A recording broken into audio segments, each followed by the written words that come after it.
যেই বান্দা আমার নিয়ামত পায় আর নিয়ামতের শুকরিয়া আদায় করে না, আমি ওই বান্দার নিয়ামত ছিনিয়ে নিব এবং ওই বান্দাকে জাহান্নামের কঠোর আযাবে আমি আল্লাহ তাআলা নিক্ষেপ করব। নাউজুবিল্লাহ বললেন না? জান্নাতে যেতে চান কারা কারা? হাত রাখুন, আল্লাহু আকবার। আয় আল্লাহ, আমরা যারা হাত দুইটা উঠাইয়া দিছি, আপনি তো আমাদের দিকে তাকিয়ে আছেন আল্লাহ, ভালো করে আমরা জানি। হায় আল্লাহ, আমাদেরকে আপনি জান্নাতুল ফেরদাউস নসিব করে দেন। হাত নামান। জাহান্নামে থেকে কেউ যেতে চায় না, সবাই জান্নাতে যেতে চায়। এখন জান্নাতে যেতে হলে জান্নাতের যাওয়ার কাজ করা লাগবে, কিন্তু আমাদের এখানে সত্যি করে বলবেন, আপনার আমার যেই পরিমাণের গুনাহ আছে, এই গুনাহ নিয়ে জান্নাতে যাওয়া কখনো সম্ভব, কিন্তু যাইতে চাই সবাই।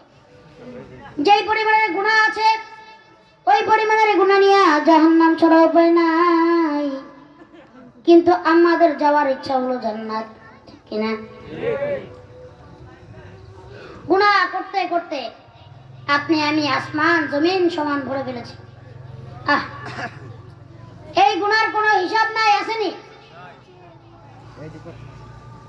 এই গুনার জন্য যদি আল্লাহ তাআলা আপনাকে আমাকে ডাক দিয়ে দেন,